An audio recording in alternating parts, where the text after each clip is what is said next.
Mengapa orang berlomba-lomba menjadi penguasa? Mengapa orang berlomba-lomba pengen duduk di kursi anggota dewan? Atas nama rakyat, betulkah atas nama rakyat? Betul nggak atas nama rakyat? Pertanyakan dulu. Sampai di sini Pak, rebutan pokir. Jangan tersinggung para anggota dewan. Karena memang begitu Pak. Tapi apa maksudnya mempertuhankan harta Ustaz? Itu sudah disampaikan Nabi, bukan saya yang ngomong, Nabi yang bilang. Kata Nabi, kelak di akhir zaman Tuhan manusia itu bukan lagi Allah, tapi Tuhan manusia adalah kekayaan. Apa kata Nabi dalam riwayat yang lain? Kelak di akhir zaman itu kata Nabi, syarafuhum mata'uhum, kemuliaan mereka itu adalah pada harta mereka. A'udzu billahi minasyaitonir rajim. Bismillahirrahmanirrahim. Assalamualaikum warahmatullahi wabarakatuh. Assalamualaikum warahmatullahi wabarakatuh. Alhamdulillahi rabbil alamin. Alhamdulillahilladzi an'ama bi ni'matil iman wal islam. Bihima tatimmus salihat. Ashhadu an la ilaha illallah wahdahu la syarika lah. Wa ashhadu anna Muhammadan abduhu wa rasuluh la nabiyya ba'da. Allahumma salli wa sallim wa barik ala hadzal nabiyil karim. Allahumma salli ala Muhammad wa ala ali Muhammad fil alamin innaka Hamidum Majid. Ya ayuhan nasu taqu rabbakumul ladzi khalaqakum min nafsin wahidah wa khalaqa minha zawjaha wa batha minhuma rijalan katsiran wa nisaa wattaqullaha alladzi tasaaluna bihi wal arham innallaha kana 'alaikum raqiba. Puji syukur kehadiran Allah dengan mengucapkan alhamdulillah ya rabbil alamin. Berselawat kepada Nabi dengan mengucapkan Allahumma salli ala Muhammad wa ala ali Muhammad fil alamin innaka Hamidum Majid. Bapak Ibu sekalian yang berbahagia, mudah-mudahan di malam hari ini Allah mudahkan kita, Allah berkahi, Allah jadikan rumah tangga yang sakinah, mawaddah warahmah, anak-anak yang soleh dan solihah. Kita dianugerahkan keluarga yang taat kepada Allah. Untuk orang tua kita yang telah mendahului kita, Allah tempatkan di tempat terbaik di sisinya, Allah terima amal ibadahnya. Dan untuk orang tua kita yang masih hidup, Allah sehatkan, Allah kuatkan. Dan insya Allah kita semua yang hadir dan orang tua kita husnul khatimah dan istiqamah dalam kebaikan dan ketaatan. Amin ya rabbal. Bapak Ibu sekalian yang berbahagia, bagaimana kabarnya, sehat? Sehat apa tak sehat? Ibu-ibu sehat, ibu-ibu? Masih puasa? Oh enggak, emang tak puasa kami. Apa bapak masih puasa? Tengok wajah-wajah agak lesu sikit. Ini kalau diutus ke Palestina tinggal tunggu aja nih. Masya Allah. Siap Bapak Ibu ke Palestina, siap? Apa-apa mau ke Palestina? Tak ada yang mau, hai gawat nih. Apa mau ke Palestina? Enggak juga. Baik Bapak Ibu sekalian yang berbahagia. Malam hari ini Bapak Ibu, ini kali pertama kami sampai di sini di Masjid Nurul Muhsinin. Mudah-mudahan jamaah-jamaah yang hadir semua di sini termasuk orang-orang yang digolongkan oleh Allah ke dalam muhsinin. Amin. Apa tuh muhsinin? Diambil dari kalimat hasan. Di dalam hadis Nabi disebutkan apa itu ihsan? An ta'budullaha ka'annaka tarahu fa in lam takun tarahu fa innahu yarak. Muhsin, ihsan. Muhsin itu orang yang melakukan kebaikan. Tapi dalam konteks hadis Nabi tadi berbeda. Muhsin di sini orang yang sudah mencapai derajat di atas Islam, di atas iman. Dia cuma tinggal melakukan kebaikan yang lain. Karena iman menggerakkan semua perbuatan-perbuatan yang lain. Itu iman. Tapi ingat, iman bisa batal. Namanya nawaqidul iman. Di atas, di bawah iman ada Islam. Islam bisa batal, namanya nawaqidul Islam.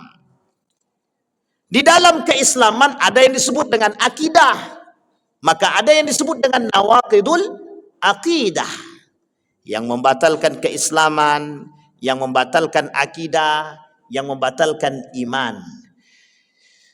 Tapi kata Nabi di dalam riwayat yang lain, kata Nabi, sittatun tuhbitul a'mal. Kata Nabi dalam hadisnya, sittatu asya'in tuhbitul a'mal. Ada 6 perkara yang merusak amal ibadah orang. Kok merusak itu bagaimana? Derajat rusak ini begini Pak. Kata Allah dalam Al-Quran, habitat a'maluhum, habis semua amal ibadahnya. Ada perbuatan-perbuatan yang kita buat, Allah menghapus semua ibadahnya. Maksudnya apa yang dihapus? Pahalanya. Jadi kita beribadah tidak bernilai tak bernilai pahala sedikit pun. Salah satu di antaranya adalah apa yang dibuat oleh umat manusia sampai Allah tidak mau terima amal ibadahnya atau tak mau memberikan pahala. Ada salah satu di antaranya. Ada orang yang kufur. Orang yang apa Bapak Ibu? Kufur. Tahu Bapak Ibu kufur itu artinya apa? Kufur itu bukan kafir. Dia muslim, tapi perbuatannya itu tak bernilai di sisi Allah. Kenapa? Karena derajat ibadahnya sama dengan orang kafir. Makanya dia muslim, tapi kok amal ibadahnya sama dengan orang kafir. Tak bernilai. Namanya kufur. Allah sebut dalam Al-Quran, habitat a'maluhum, dibakar oleh Allah, dihapus oleh Allah, tak bernilai sedikit pun. Loh, ada amal ibadah begitu? Ada. Dirangkum oleh Imam Samsuddin Az-Zahabi dalam kitabnya berjudul Al-Kabair. Apa namanya? Apa namanya Bapak Ibu? Al-Kabair. Apa artinya? Dosa-dosa besar. Nah, kufur bagian daripada dosa besar. Sebagian ulama berkata begini. Kata para ulama, orang yang melakukan dosa besar terjerumus dalam satu perbuatan yang zalim, namanya kufur. Jadi kalau dia melakukan dosa besar, kata para ulama 3 tingkatan. 1 sampai derajat sesat, 2 sampai derajat kufur, 3 sampai derajat fasik gitu. Nah, itu bahaya Pak. Tapi ada perbuatan-perbuatan dari sekian banyak itu. Imam Syamsuddin Az-Zahabi itu merangkum dosa-dosa besar itu berjumlah 76. Kira-kira sedikit apa banyak? Nah, sekarang saya kasih 1 saja yang terjadi di kalangan masyarakat yang paling sederhana. Mau Bapak Ibu saya kasih tahu? Yang terjadi di tengah umat manusia hari ini. Dosanya besar, tak Allah terima. Allah tak mau bicara dengan dia. Allah tak mau mensucikan dia. Allah tak mau melihat dia. Allah tidak mau mengajak dia bicara. Bagi dia azab yang sangat pedih. Allah laknat dia. Allah masukkan ke dalam neraka. Berapa ancamannya? 6. Kata Nabi dalam hadis yang begini. Salasatun la yukallimuhumullah yaumal qiyamah wa la yuzakkihim walahum adzabun alim. Kata Nabi, ada 3 golongan yang tidak Allah ajak bicara di hari kiamat. Allah tak mau mengajak dia bicara. Allah tak mau melihat dia. Allah tak mau mensucikan dia. Bagi dia azab yang sangat pedih. Bagi dia Allah laknat mereka. Wa yal'anuhumul la'inun. Bagi mereka neraka. Berapa ancamannya? Banyak apa sedikit? Sekarang saya tanya Bapak Ibu, mau tak dilihat Allah di hari kiamat? Naddarallah lil mu'minin, orang beriman itu kelak mendapatkan wajah yang berkilau. Naddarallah. Itu dia Pak. Tapi kalau dia kufur gimana? Nah, di antara 76, kata Imam Syamsuddin, saya kasih contoh 1 sebelum kita mulai pada poin yang pertama. Yang terjadi, sangat sering terjadi di kalangan masyarakat. Namanya, wala tubtilu sadaqatikum bil manni wal adha. Jangan suka melakukan perbuatan manan. Bapak Ibu tahu enggak manan itu apa? Ibu-ibu, apa itu manan? Pak, apa itu Manan, Pak? Pak, apa itu Manan? Bukan kawan ini, Pak, bukan kawan. Abdul Manan bukan. Ini dosa. Bapak Ibu enggak tahu? Nah, saya kasih tahu. Manan itu perbuatan yang suka mengungkit-ungkit pemberian. Tahu Bapak Ibu ya? Jadi gini Bapak Ibu. Hudzaifah ibnul Yaman, sahabat Nabi. Siapa namanya Bapak Ibu? Hudzaifah ibnul Yaman. Ini harus diingat-ingat. Jangan yang kita kenal itu cuman Sule, Andre, Rapi, Ahmad. Jangan. Yang kita harus kenal itu sahabat-sahabat Nabi. Namanya Hudzaifah ibnul Yaman. Yang selalu bertanya kepada Nabi tentang dosa. Para sahabat yang lain bertanya kepada Nabi tentang kebaikan, bagaimana meningkatkan ibadah, bagaimana sholat tahajud, bagaimana duha. Itu Hudzaifah ibnul Yaman bertanya, tidak begitu Pak. Kata Hudzaifah kepada Nabi, sebutkan kepadaku dosa-dosa. Kalau aku tahu dosa-dosa itu, aku akan menjauhinya. Kata Nabi, satu-satunya sahabat yang paling langka itu ya Hudzaifah ibnul Yaman itu. Yang bertanya tentang yang aneh gitu. Suka bertanya tentang dosa-dosa. Ditanya sama Nabi, kenapa ente tanya kepada saya dosa-dosa? Kalau aku tahu dosa-dosa itu, aku bisa tinggalkan. Tapi kalau aku tak tahu bagaimana cara aku tinggalkan. Itu yang terjadi hari ini di kalangan umat muslim. Banyak yang tak tahu arti manan. Manan itu artinya perbuatan yang suka mengungkit-ungkit pemberian. Kalau bukan karena aku, kau ini tak selamat nih. Kalau bukan karena aku, kau ini tak akan sehat. Budak tu melawan dia kepada saya. Semalam dah aku masukkan sekolah, sekarang dia melawan. Bersopan pun tidak. Kita kasih makan, dia awak pun dilawannya. Masih ingat kalimat yang saya sampaikan ini? Sering Bapak Ibu dengarkan? Itu manan. Orang yang suka mengungkit-ungkit pemberian. Dosanya besar. Kalau cuma mengungkit saja dosa besar. Tapi bayangkan, jika kalimat itu bersandar dengan satu kebanggaan yang disebut dengan i'jabur rajul binafsihi, sampai-sampai dia mengatakan, kalau bukan karena aku, maka engkau tak akan selamat. Pertanyaannya, masuk dalam kategori apa? Masuk dalam kategori dosa besar yang pertama. Di dalam kitab Imam Syamsuddin Az-Zahabi, masuk dalam kategori dosa yang pertama, syirik. Jangan suka-suka nih, yang suka-suka kalau bukan karena obat paratusin nih, ndak akan sembuh sakit gigi saya nih. Itu syirik. Kalau kau tak belajar, bodoh, syirik. Kalau kau tak minum obat, tak sehat, syirik. Yang menyembuhkan siapa? Yang menyembuhkan Allah. Yang mencerdaskan? Sekarang saya tanya, Bapak Ibu sering tak dengar kalimat begitu? Kau ini tak mau belajar, bodoh sampai mati nih. Pertanyaannya, ada enggak orang yang belajar mati-matian tapi bodoh juga? Ada enggak orang yang tidak belajar tapi pintar juga? Kalau ada, kenapa kita berfokus pada kalimat itu? Itulah kalau kita sudah dirusak hari ini. Sederhana apa tidak? Sederhana apa tidak Bapak Ibu? Itu cuma dengan ucapan. Makanya kata para ulama, hari ini itu ada orang yang terjerumus dalam kekafiran yang samar-samar. Lah kok bisa kafir samar-samar? Nah, nanti kita bahas. Sekarang kita mulai dari dosa besar yang pertama. Dosa besar yang pertama kata Imam Syamsuddin Az-Zahabi dalam kitabnya Al-Kabair itu yang pertama syirik.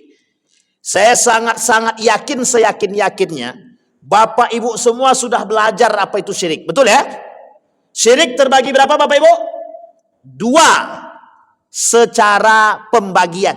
Satu syirik besar, satu lagi syirik kecil. Syirik besar contohnya apa? Menyembah patung. Ya'budunal asnam. Ya'budunal awsan. Ya'budunal syamsa wal qamar. Ya'buduna syajara, menyembah hewan, matahari, pohon, binatang dan lain sebagainya kan yang disembah. Betul ya?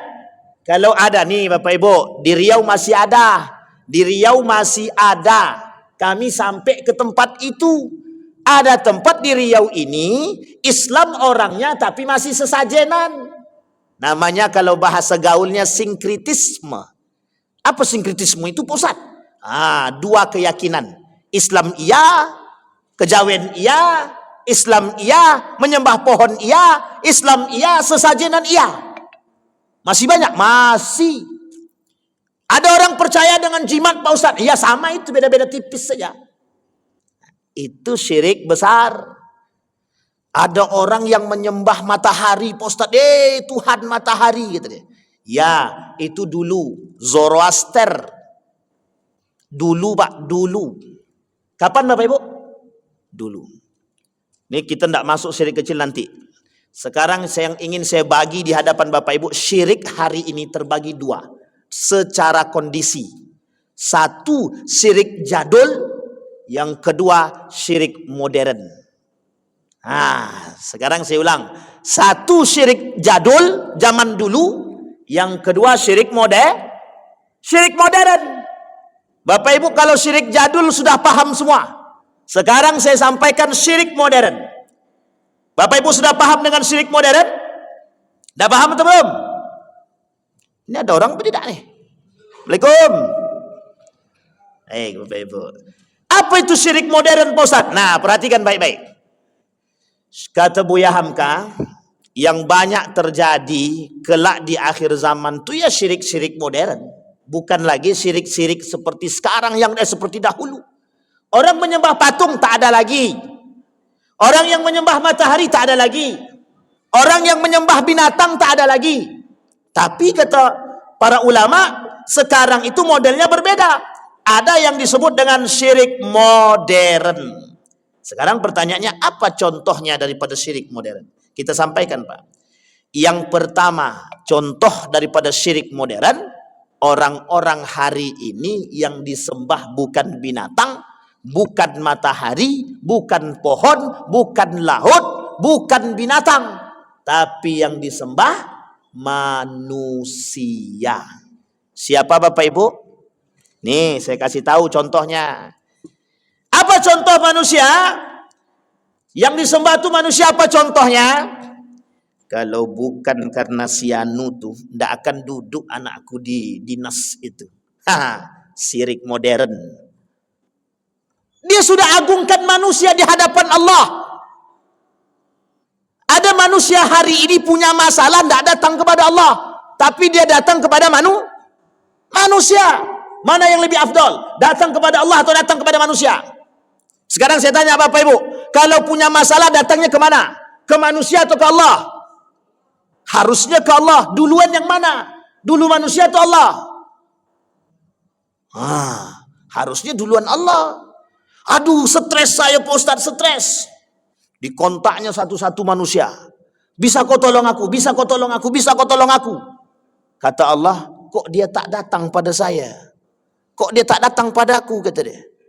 Tapi kok malah datang menelpon manusia sesama manusia? Manusia beranggapan manusia yang punya kekuasaan itu lebih mudah memberikan bantuan daripada Allah. Manusia terjebak dalam kesyirikan yang modern. Pak Ustadz, anakku belum dapat kerja nih. Pokoknya aku mau datang ke kepala dinas itu. Kayaknya dia bisa bantu anak saya.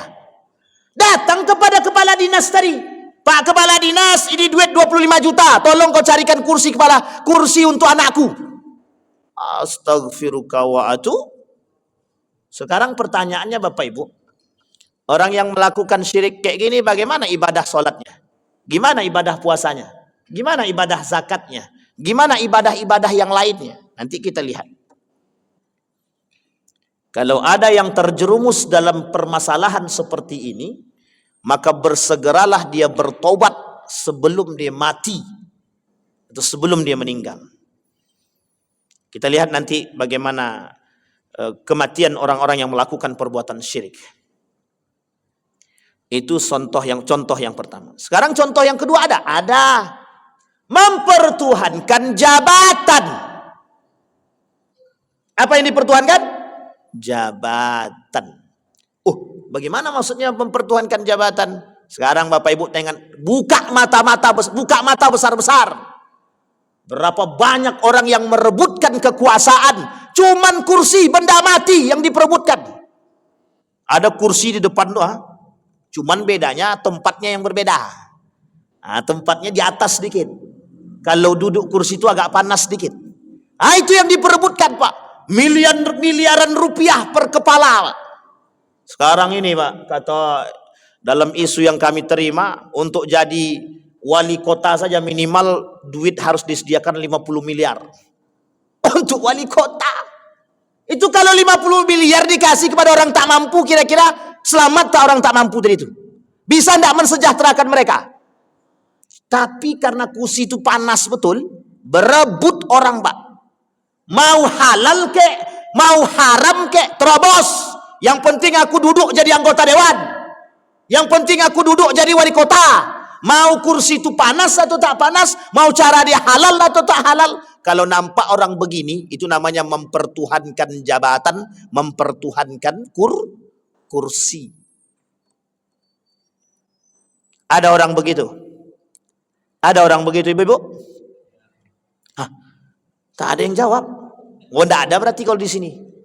Di luar sini yang tak ada. Di luar sini banyak. Yang kedua, yang diperebutkan, yang menjadi Tuhan kekuasaan. Kenapa orang berebut-rebut jadi penguasa sekarang? Karena dengan menjadi penguasa, mereka bisa melakukan apapun yang mereka inginkan. Padahal salah kaprah. Kenapa salah kaprah? Di akhir zaman itu yang banyak pemimpin zalim. Yang banyak, kata Nabi, pemimpin zalim. Jadi kalau Bapak Ibu tengok sana sini pemimpinnya sudah banyak yang zalim, itu tandanya kiamat sudah dekat. Kalau Bapak tengok para pemimpin itu mengakhirkan sholat ataupun tidak sholat, tanda kiamat. Tanda apa Bapak Ibu? Dah tahu dia fasik, dah tahu dia koruptor, pilih juga. Makanya pemimpin itu, Pak, pemimpin itu cerminan rakyat. Pemimpin itu cerminan. Sekarang saya tanya Bapak Ibu, kalau ada calon pemimpinnya fasik, yang mau milih kira-kira orang fasik atau bukan? Ada enggak orang mukmin mau memilih orang fasik? Ada enggak orang mukmin mau memilih orang fasik? Kami terpaksa Pak Ustadz memilih. Kalau kami tak pilih, pindah kami jauh-jauh Ustaz. Kan begitu bahasa sekarang. Coba bayangkan, cara itu halal atau haram? Memaksa orang memilih itu halal atau haram? Kalau udah tahu haram, tinggalkan. Jangan dibiarkan kebatilan itu dilawan. Kalau kebatilan kita diamkan, merajalela. Semua sekarang pakai suap. Kenapa? Karena suap dari dahulu dibiarkan. Tidak ada sanksi apapun. Nah, sekarang muncul Pak, 100.000 ke bawah tuh tidak suap. 100.000 ke atas baru suap. Dalam keseharian. Pertanyaan saya, dalam agama 100.000 suap enggak? Suap apa tidak? Suap Pak Ustadz. Tapi terima juga kan? Pak Ustadz. Masalah tuh. Kita katakan besar-besar suap, tangan kita terima. Itu di manusia sekarang Pak. Menghalalkan yang haram untuk mendapatkan kekuasaan. Pertanyaannya, kalau kekuasaan didapatkan dengan pemaksaan, kira-kira apa yang akan dia lakukan ketika berada di atas? Nah, pandai-pandailah Bapak Ibu menerawang tuh, nak. Itu yang kedua. Saya tak mau jabarkan panjang lebar. Kalau panjang lebar pasti banyak sakit hati. Yang ketiga, mempertuhankan. Tadi pertama mempertuhankan manusia. Yang kedua mempertuhankan jabatan. Yang ketiga mempertuhankan kekuasaan. Yang keempat mempertuhankan harta. Oh, itu enggak tuh Ustaz. Siapa bilang tidak? Sekarang saya tanya Bapak Ibu, mengapa orang berlomba-lomba menjadi penguasa? Mengapa orang berlomba-lomba pengen duduk di kursi anggota dewan? Atas nama rakyat, betulkah atas nama rakyat? Betul enggak atas nama rakyat? Pertanyakan dulu. Sampai di sini Pak, rebutan pokir. Jangan tersinggung para anggota dewan. Karena memang begitu, Pak. Tapi apa maksudnya mempertuhankan harta, Ustaz? Itu sudah disampaikan Nabi, bukan saya yang ngomong, Nabi yang bilang. Kata Nabi, kelak di akhir zaman Tuhan manusia itu bukan lagi Allah, tapi Tuhan manusia adalah kekayaan. Apa kata Nabi dalam riwayat yang lain? Kelak di akhir zaman itu kata Nabi, syarafuhum mata'uhum. Kemuliaan mereka itu adalah pada harta mereka. Himmatuhum butunuhum. Tujuan mereka adalah perut mereka. Wa qiblatuhum nisa'uhum. Kiblat mereka adalah wanita mereka. Nah, 3 Pak yang disampaikan Nabi. Kiblat mereka perempuan. Tujuan hidup mereka perut. Kemudian kemuliaan mereka terletak pada harta. Imam Syafi'i bilang begitu, Imam Ghazali juga bilang begitu. Wa innad darahima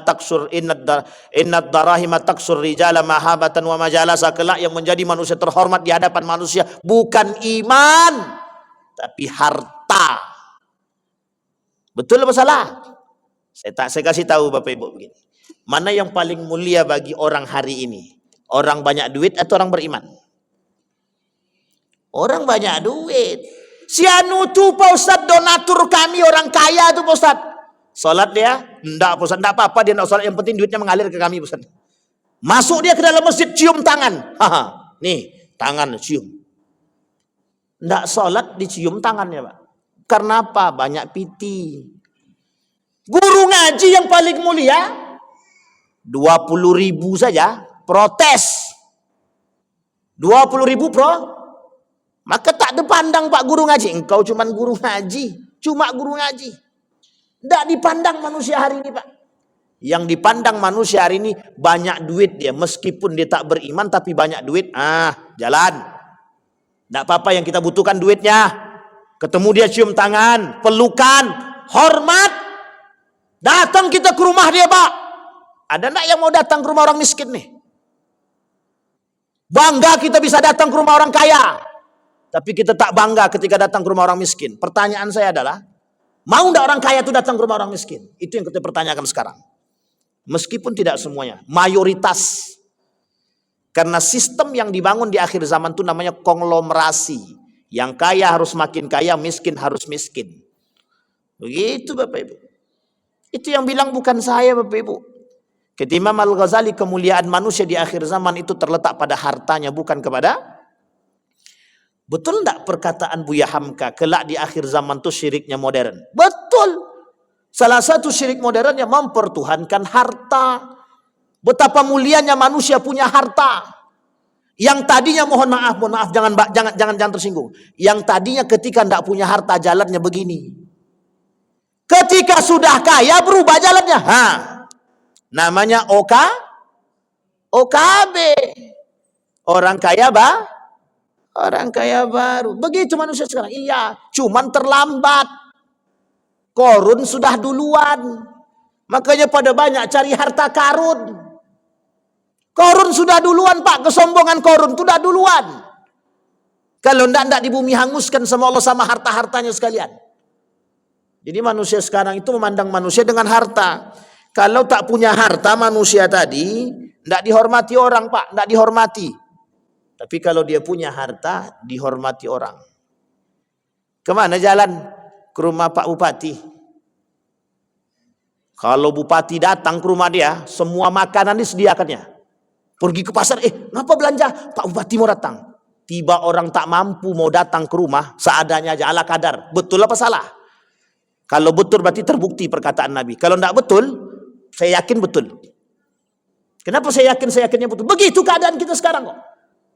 Kalau orang terhormat, berharta, berduit dia datang ke rumah kita, mohon maaf Pak, bangga sekali kita Pak. Kalau bisa karpet merah kita sediakan. Tapi ketika orang tak mampu, mohon maaf, belum tentu orang itu datang meminta duit Pak kepada kita. Ini orang nih kayak mau mengemis nih. Suuzon kita dah naik Pak. Kayak mau mengemis aja. Pak, Assalamualaikum. Salam, cari siapa? Bukan main juteknya Pak. Tapi kalau datang, itulah bedanya manusia sekarang. Tak pandai memandang manusia. Underestimate kalau bahasa gaulnya. Itu yang keempat. Tuhan baru, Tuhan modern. Apa namanya? Bahasa lainnya duit. Bapak Ibu mau lihat itu lebih jelas di mana? Ketika Ramadan. Lihat 10 malam terakhir di bulan Ramadan. Kemana manusianya? Tuhan barunya siapa? Diskon. Diskon itu Tuhan baru bagi para penyembah-penyembah diskon. Lebih pilih mana? Pilih diskon atau pilih masjid? Di sana kami dapat diskon 50%, padahal di sini diskonnya lebih besar daripada itu. Yang dipilih yang mana? Yang dipilih yang mana? Yang di sono, Pak. Sampai jalan macet. Malam ke-10 Ramadan kami jalan, Pak. Saya berangkat dari Bukit Barisan menuju Rumbai malam ke-10. Itu jalan Sudirman macet. Terutama di daerah dekat Sudirman dekat Ramayana. Macet semacet-macetnya. Ternyata pada belanja. Baru 10 Ramadan, Pak. Belum sampai 10, baru malam ke-10. Udah banyak yang beli baju. Dibeli baju 10. Lebaran cuma sehari. Dipakai cuma 1. Mending kalau dia berpakaian untuk mensucikan diri, untuk bangga, sombong. Ini baju, sorry, maaf. 2 juta harganya, maaf. Itu maaf itu mau sombong atau gimana itu? Maaf, baju ini harganya 2 juta cuma 2 juta. Jadi kesombongan, keangkuhan. Salahkah mereka yang ingin membahagiakan hati mereka di hari Idul Fitri? Tidak salah, Bapak Ibu, tidak salah. Hanya saja ketika memprioritaskan dunia daripada ibadah mereka, terjerumus dalam perbuatan yang tadi kita sampaikan. Yang keempat, mempertuhankan harta. Allah sebutkah dalam Al-Quran? Betul. Apa kata Allah dalam Al-Quran? Inna amwalakum wa auladakum fitnah. Anakmu dan hartamu adalah ujian bagi dirimu. Makanya ketika orang berharta itu, ujiannya berat, Bapak. Ujian berat. Apa berat itu? Ketika mereka diberikan harta oleh Allah, apakah mereka bersyukur atau tak bersyukur, itu kembali kepada mereka. Bapak Ibu yang mau bertanya langsung angkat tangan aja ya. Kalau jika ada yang mau bertanya, nanti langsung angkat tangan saja. Tidak usah tunggu dipersilahkan, tidak apa-apa. Kita lanjut, Bapak Ibu ya. Itu poin yang keempat. Sekarang yang kelima, Pak. Tuhan baru. Yang kelima, gadget, HP. Bapak Ibu nanti pulang ke rumah, yang anaknya sudah besar, tanyakan, nak, kira-kira kalau HP-mu tidak ada internet gimana rasanya? Nah, tanyakan tuh. Stres. Seolah-olah hidup ini hilang. Aduh, tidak ada internet. Aduh, tidak ada internet. Coba bayangkan. Manusia sekarang begitu, Pak. Seolah-olah kalau tidak ada HP itu mati dia. Pertanyaannya kembali, Pak, zaman dulu orang pakai HP apa tidak? Pakai HP apa tidak? Ibu-ibu tanya sama orang tuanya, zaman dulu pakai HP apa tidak? Hidup enggak mereka? Sehat enggak hidup orang itu? Sekarang enggak ada HP, stres otak. Orang tua pun bisa dibunuh. Kenapa? Muncul di berita kasus pembunuhan seorang ayah oleh anaknya gara-gara tidak dibelikan HP. Coba bayangkan. Hari gini, Pak, manusia mempertuhankan yang begitu-begitu. Pernahkah Nabi sampaikan begitu, Pak Ustaz? Pernah. Apa kata Nabi? Thalathun muhlikat. 3 yang menghancurkan umat manusia, kata Nabi. Di antara 3 poin itu satunya. Hadis yang pertama kata Nabi dalam hadisnya begini. Thalathun muhlikat. 3 yang menghancurkan umat manusia. Satu di antara yang 3 ini, kata Nabi, ittiba'ul hawa, mempertuhankan hawa nafsu. Nanti Bapak Ibu dari semua itu yang saya sampaikan tadi, sumber bencananya satu saja. Ittiba'ul hawa, mempertuhankan hawa nafsu. Afara'aita man ittakhadha ilahahu hawahu. Tidakkah kalian melihat, kata Allah, kelak akan ada orang-orang yang mempertuhankan hawa nafsu. Saya kasih tahu Bapak Ibu. Israel itu mempertuhankan harta. Israel, Yahudi itu mempertuhankan harta. Cara Yahudi menghancurkan umat Muslim dengan menguasai ekonomi. Hari ini yang pegang ekonomi dunia siapa? Yahudi. Dan kita sekarang di bawah Yahudi. Mereka berhasil menguasai ekonomi sampai dengan penguasaan ekonomi, mereka ingin menginjak-injak umat muslim. Itu kalau sudah harta menjadi Tuhan. Orang yang mempertuhankan harta, Bapak Ibu, mereka tidak berpikir dengan cara apa mereka dapat, halalkah, haramkah, mereka tak berpikir. Pernah Nabi bilang begitu? Pernah. Kata Nabi, saya tialan nasi zamanun la yubali bima akhadha minal halal minal haram. Kelak di akhir zaman, kata Nabi, orang tak lagi berfikir mencari harta apakah halal ataupun haram, mereka tak fikir. Begitu Bapak Ibu. Assalamualaikum. Aman Bapak Ibu? Ini agak lesu-lesu puasa nampaknya nih. Kata Bang Rapel, ini udah usai lanjut Ustaz. Enggak semuanya nampaknya usai lanjut. Baik Bapak Ibu. Ada pertanyaan ibu-ibu? Jangan ragu Bapak Ibu, malu bertanya, insya Allah tidak sesat. Insya Allah tidak sesat. Malu bertanya, insya Allah tidak sesat. Karena dalam masjid, keluar masjid entahlah ya. Baik, kalau tidak ada pertanyaan kita lanjut. Itu yang keberapa tadi? Orang kaya hari ini Bapak Ibu, kalau tidak ada duit dalam ATM-nya, stres. Oh, pusing. Karena tonggaknya bukan iman, tapi tonggaknya harta. Baik. Ada syirik modern yang lain? Ada. Kita sampaikan Bapak Ibu. Ada contoh syirik modern yang lain yang berada di tengah umat muslim dalam berbentuk ucapan. Yang tadi kita sampaikan. Jangan sampai hati kita meyakini bahwa belajar itu mencerdaskan. Kalau ada orang yang meyakini bahwa belajar itu mencerdaskan, maka dia telah mendahului Tuhan. Apa kata Allah di dalam Al-Quran? Wattaqullaha wa yu'allimukumullah. Bertakwalah kalian kepada Allah, maka Allah akan mencerdaskan kalian. Ingat kalimat itu Bapak Ibu. Kalau ada orang yakin bahwa yang menyembuhkan itu obat, maka dia terjerumus dalam perbuatan kesyirikan. Maka Bapak Ibu sekalian yang berbahagia, hari ini, di tengah umat muslim hari ini, banyak sekali kesyirikan-kesyirikan modern yang terjadi, tapi mohon maaf, umat muslimnya santai, tak merasa kalau perbuatan itu salah. Inilah yang disebut oleh para ulama, terjerumus dalam perbuatan yang samar-samar, yang condong mengantarkan manusia kepada kekufuran. Sekarang kita lihat sebelum kita tutup.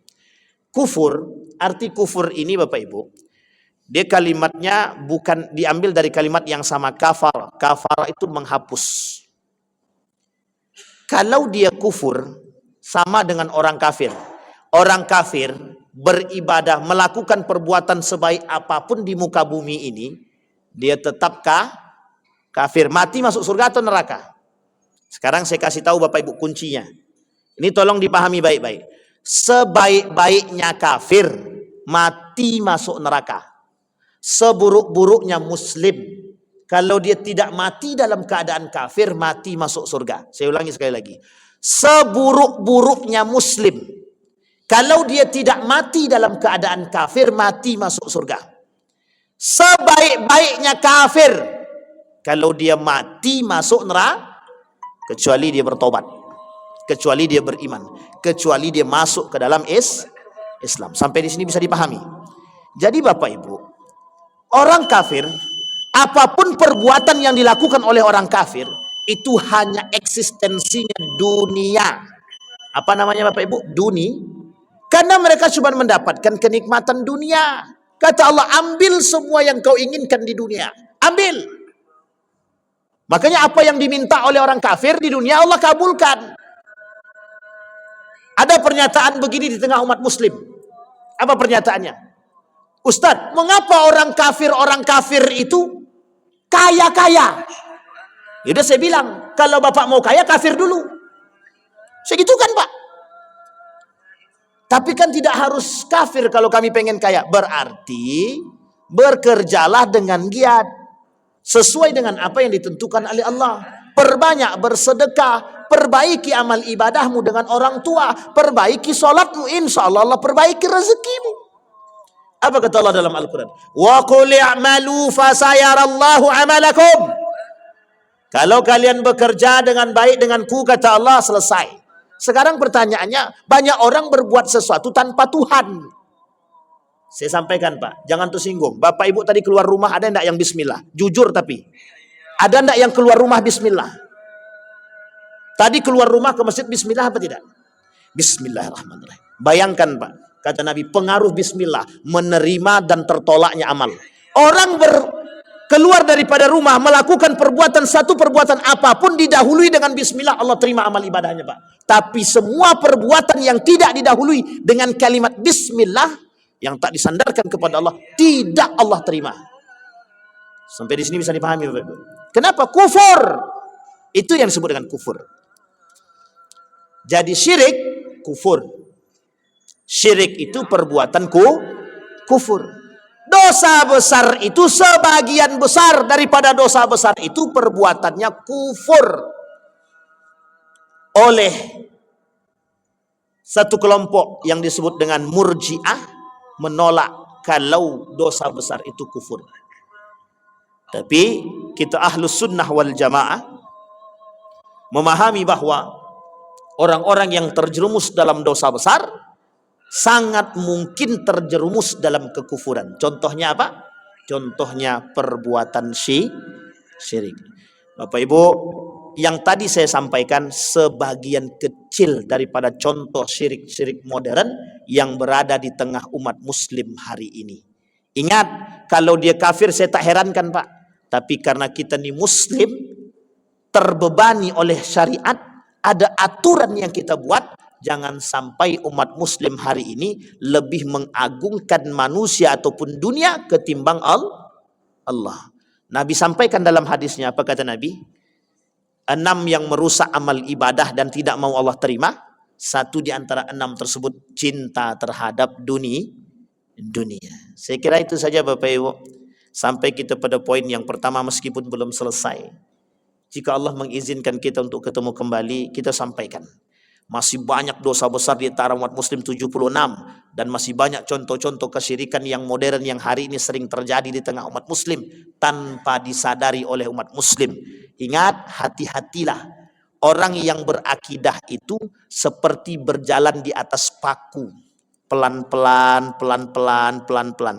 Beling-beling kaca kita serakkan Pak di jalanan. Maka orang yang berjalan di atas beling kaca itu mesti pelan-pelan, pelan-pelan, pelan. Kenapa? Takut tertusuk. Begitulah orang-orang yang berpegang teguh dengan akidah.